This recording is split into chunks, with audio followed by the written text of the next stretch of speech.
Olá a todos. Hoje eu vou falar sobre o sistema nervoso, que é de extrema importância, né? Até coloquei iniciando aqui com imagens mostrando o sistema nervoso, né? Que nós temos dois tipos de sistema nervoso, né? A divisão dele, periférico, né, nas extremidades, e central, que nós vamos ver nos slides. Para iniciar, nós vamos iniciar com as funções do sistema nervoso. Ele, como eu já falei, ele é de suma importância, né? É um controle, está relacionado à sua mente, controla o seu corpo. Então ele integra as outras partes do corpo. Ele promove a coordenação e a regulação do funcionamento do nosso organismo. Então, se você não tem um autocontrole, se você não tem um controle no seu sistema nervoso, o seu corpo também trava em determinadas atividades. Está relacionado devido a essa coordenação e regulação do funcionamento, está relacionado aos seus sentimentos, o que você sente. Um dia você está alegre, um dia você está mais triste, o porquê você está triste, o porquê você está alegre.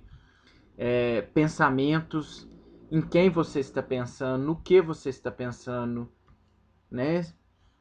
Está relacionado à sua forma de respirar. Se você fica mais ansioso, sua respiração fica mais ofegante. Se você é mais tranquilo, sua respiração é mais tranquila, mais suave, e automaticamente está envolvido ao batimento do coração, o ritmo do coração. Se você tem uma ansiedade, o ritmo do coração também aumenta. Então, tudo está relacionado ao sistema nervoso. São esses exemplos aqui de ações que o nosso organismo promove, que acontece com o nosso organismo, que são coordenados pelo sistema nervoso.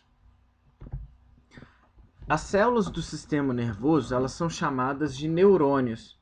E diferentemente da célula do sistema epitelial, do sistema ósseo, as células são ramificadas. Então, as ramificações que parecem raízes de plantas são chamadas de dendritos.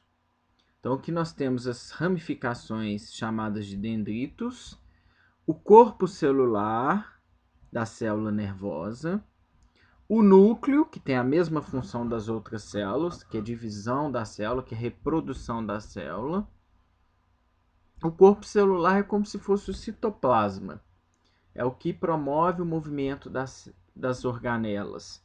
O axônio, por onde vão passar as transmissões nervosas, por onde vão fluir os impulsos nervosos. E a terminação do axônio, que começa a partir do último axônio, da última parte do axônio, chamada de bainha de mielina.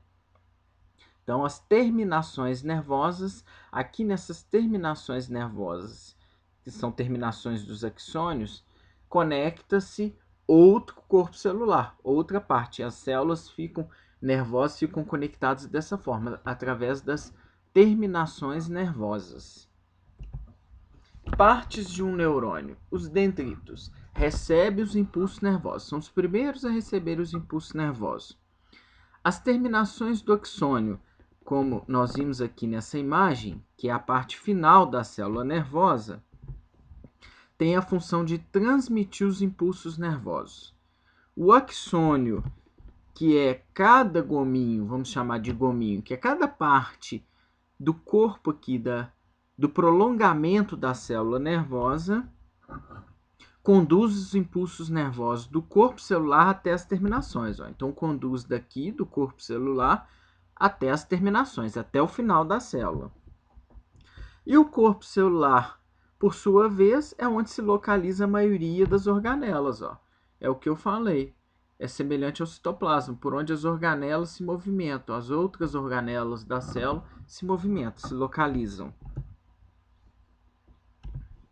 Neurônios e impulsos nervosos. Os estímulos se iniciam e são enviados para os neurônios. Lá nos neurônios, esses impulsos nervosos vão se iniciar através do dendrito. Os impulsos nervosos vão começar nos dendritos.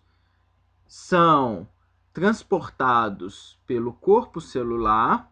Do corpo celular é conduzido para cada gominho chamado de axônio até chegar nas terminações nervosas, que é por onde vão ter as respostas do sistema nervoso. Neurônios e impulsos nervosos.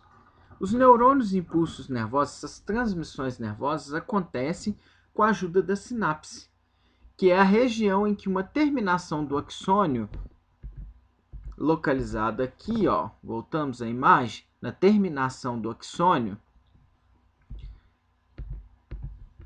é a região em que está bem próxima à célula que vai receber os impulsos nervosos. A próxima célula que vai receber os impulsos nervosos. Então, as células são conectadas pelas terminações do axônio.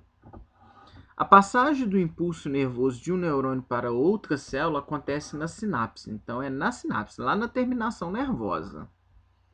E é feita por meio de neurotransmissores, substâncias chamadas de neurotransmissores, que vão fazer essa transmissão do impulso nervoso. Assim como o sistema de TV, de som, chega na casa através dos satélites, que é o que vai transmitir, no sistema nervoso são os neurotransmissores que vão transmitir os impulsos nervosos por meio desses locais, dessas terminações do corpo celular.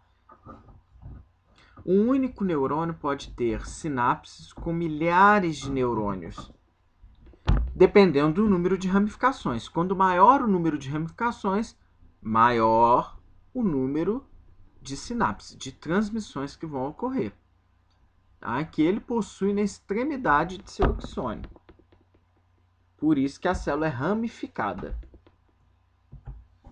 Substâncias produzidas pelos neurônios. Nós temos 3 tipos de substâncias que são produzidas pelos neurônios. Começando pela endorfina. É uma substância química e ela vai atuar de forma analgésica. Ela tem a capacidade de bloquear ou reduzir a dor.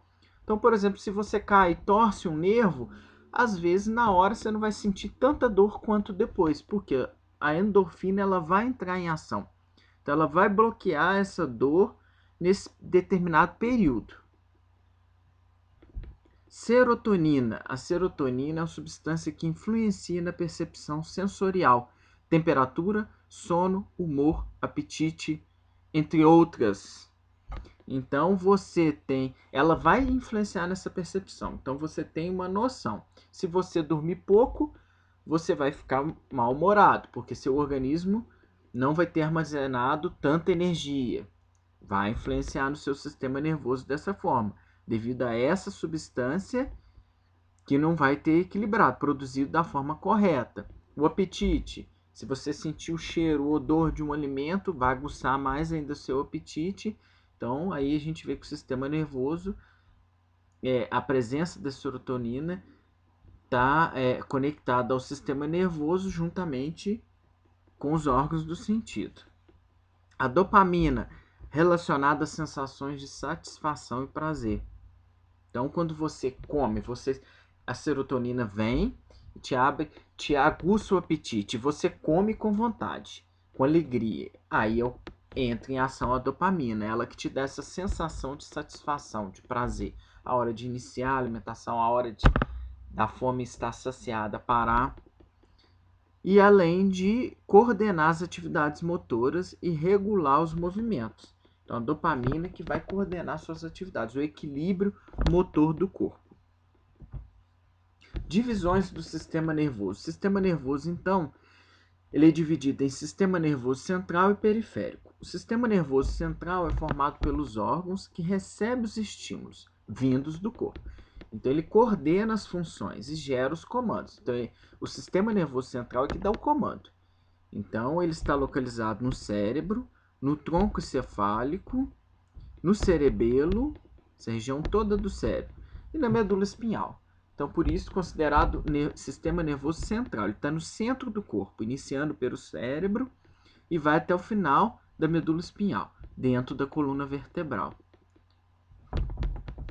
O sistema nervoso periférico é composto pelos nervos que partem do sistema nervoso central e atingem as diversas partes do corpo. Então, o nome já diz, periférico, periferia, extremidade. Então sai aqui, ó, do sistema nervoso central. O sistema nervoso central está localizado pela cor vermelha. Então ele sai, o periférico sai do sistema nervoso central e vai para as extremidades do corpo todo. E para finalizar a nossa aula sobre o sistema nervoso, vamos entender melhor sobre a saúde do sistema nervoso. O que é importante aí? A proteção contra impactos, ficar atento contra impactos, né? Evitar os impactos na coluna, no cérebro, porque como envolve o sistema nervoso, pode paralisar partes do corpo. Então, quando você tem um impacto na coluna, por exemplo, você pode ficar paraplégico ou tetraplégico. Substâncias psicoativas, como drogas e medicamentos fortes, que causam dependências nas pessoas, podem alterar a função cerebral e podem afetar as regiões do encéfalo que coordenam as funções vitais. Então, pode criar uma dependência na pessoa e, na falta dessa droga, desse medicamento, a pessoa pode alterar o seu sistema nervoso completamente. Pode ficar agitado, ansioso, até mesmo agressivo. Então, encerramos aqui a nossa aula sobre o sistema nervoso.